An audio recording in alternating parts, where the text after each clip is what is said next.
ನಮಸ್ಕಾರ ಸ್ನೇಹಿತರೆ, ನಮ್ಮ ಚಾನಲ್ಗೆ ನಿಮ್ಮೆಲ್ಲರಿಗೂ ಸ್ವಾಗತ. ಇತ್ತೀಚಿನ ದಿನಗಳಲ್ಲಿ ಸಾಮಾಜಿಕ ಜಾಲತಾಣದಲ್ಲಿ ಒಂದು ವಿಷಯ ಭಾರಿ ವೈರಲ್ ಆಗುತ್ತಿದೆ. ರೇಷನ್ ಕಾರ್ಡ್ ಇದ್ದವರಿಗೆ ಗುಡ್ ನ್ಯೂಸ್, ಲಕ್ಷಾಂತರ ಕಾರ್ಡ್ಗಳು ರದ್ದಾಗುತ್ತಿವೆ, ಇನ್ನೂ ಉಚಿತ ಸೌಲಭ್ಯಗಳು ಸಿಗುವುದಿಲ್ಲ ಎಂಬ ಸಂದೇಶ ಹರಿದಾಡುತ್ತಿವೆ. ಹಾಗಾದರೆ ಈ ಸುದ್ದಿ ನಿಜಾಂಶ ಏನು? ಯಾರಿಗೆ ಆತಂಕ ಇರಬೇಕು, ಯಾರಿಗೆ ಯಾವುದೇ ಸಮಸ್ಯೆ ಇಲ್ಲ? ಈ ವಿಡಿಯೋದಲ್ಲಿ ಕೊನೆಯವರೆಗೂ ನೋಡಿ.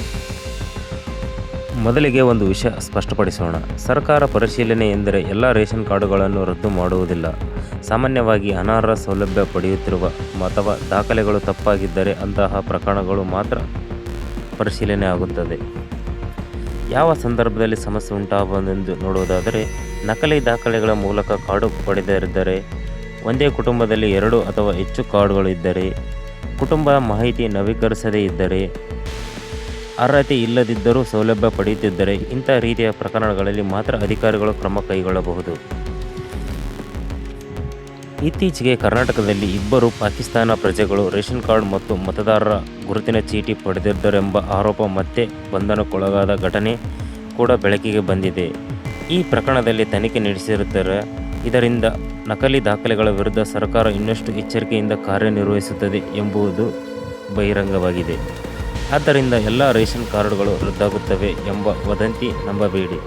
ನಿಮ್ಮ ದಾಖಲೆಗಳು ಸರಿಯಾಗಿದ್ದರೆ ಆತಂಕ ಪಡುವ ಅಗತ್ಯವಿಲ್ಲ. ನಿಮ್ಮ ಆಧಾರ್ ಕಾರ್ಡ್, ಕುಟುಂಬ ಸದಸ್ಯರ ವಿವರ, ಮೊಬೈಲ್ ಸಂಖ್ಯೆ ಸೇರಿದಂತೆ ಅಗತ್ಯ ಮಾಹಿತಿ ಸಮಯಕ್ಕೆ ಸರಿಯಾಗಿ ನವೀಕರಿಸಿಕೊಂಡರೆ ಸಾಕು. ಸ್ನೇಹಿತರೆ, ಒಂದು ಸಾಮಾಜಿಕ ಜಾಲತಾಣದಲ್ಲಿ ಯಾವುದೇ ಸಂದೇಶ ಬಂದರೆ ಕೂಡಲೇ ನಂಬಬೇಡಿ.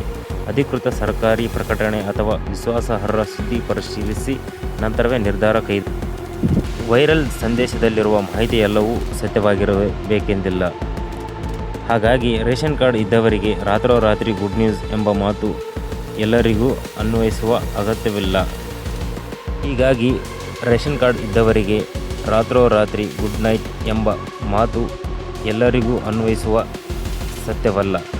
ಅನರ್ಹ ಮತ್ತು ನಕಲಿ ದಾಖಲೆಗಳನ್ನು ಹೊಂದಿರುವ ಪ್ರಕರಣ ವಿರುದ್ಧ ಮಾತ್ರ ಕ್ರಮ ಕೈಗೊಳ್ಳಬಹುದು. ಅರ್ಹ ಫಲಾನುಭವಿಗಳು ಅಗತ್ಯವಾಗಿ ಆತಂಕ ಪಡುವ ಅಗತ್ಯವಿಲ್ಲ. ಈ ವಿಡಿಯೋ ನಿಮಗೆ ಉಪಯುಕ್ತವಾದರೆ ಲೈಕ್ ಮಾಡಿ, ಶೇರ್ ಮಾಡಿ, ಕಮೆಂಟ್ ಮಾಡಿ ಮತ್ತು ಸಬ್ಸ್ಕ್ರೈಬ್ ಮಾಡಿ. ಮತ್ತೊಂದು ಪ್ರಮುಖ ಅಪ್ಡೇಟ್ನೊಂದಿಗೆ ಭೇಟಿಯಾಗೋಣ. ಧನ್ಯವಾದಗಳು.